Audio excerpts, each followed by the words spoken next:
అనుష్క. అసలు అక్కడి నుంచి తను పెట్టే ఒక ట్రిక్స్, ప్రయత్నాలు, మూటలు మోపించే దగ్గర, లేకపోతే ఆ బిందెలు బావిలో నుంచి బిందెలు ఎప్పించే దగ్గర కూడా అసలు ఆ టాలెంట్, ఆ కనెక్షన్ అనేది బాగా చూపించారు బుచ్చిబాబు సార్. ఇంకా కమింగ్ బ్యాక్ టు ఆ పర్టికులర్ సీన్స్ రెస్లింగ్లో కూడా లైక్ సీన్స్ ఒకవేళ నేను మూవీ మొత్తం చెప్పను కానీ like you have to go and watch the movie definitely. కానీ లైక్ రెస్లింగ్లో కూడా ఓడిపోయాక లైక్ ఓటమి కాదు కానీ అది బట్ సమ్హౌ లైక్ గెలుపు సాధిస్తేనే గెలిచిన వాడి మాటే లోకమంతా వింటది. అది పర్టికులర్గా జనాలకి రీచ్ అయ్యేలాగా చేసినారు Buchibabu sir. Thank you so much for that. థియేటర్లో ఉండే ఆడియన్సెస్ కూడా అసలు they are really loving the movie.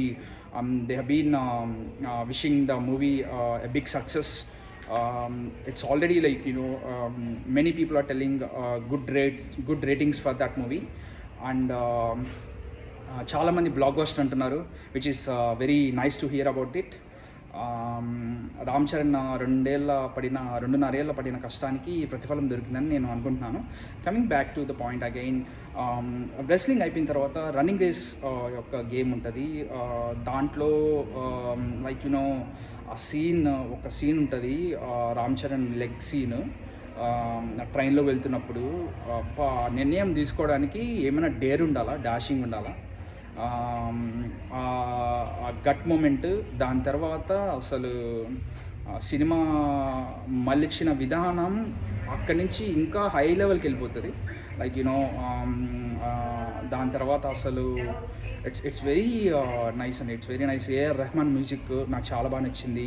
Like songs కానివ్వండి, రై రై రా సాంగ్, చికిరి చికిరి సాంగ్, మళ్ళీ శృతి హాసన్ మన జాన్వీ కపూర్ చేసిన song, item song, it's very nice. Music చాలా బాగుంది. లైక్ ఓవరాల్ మూవీ రేటింగ్ కనుక చూస్తే నేను 4/5 ఇస్తాను. This is definitely a blockbuster movie. 2026లో అవార్డ్స్లో ఈ మూవీ కూడా మెయిన్ అవార్డ్స్లో definitely one of the movie నేను ఎక్స్పెక్ట్ చేస్తున్నాను. Wish you all the best Ram Charan sir.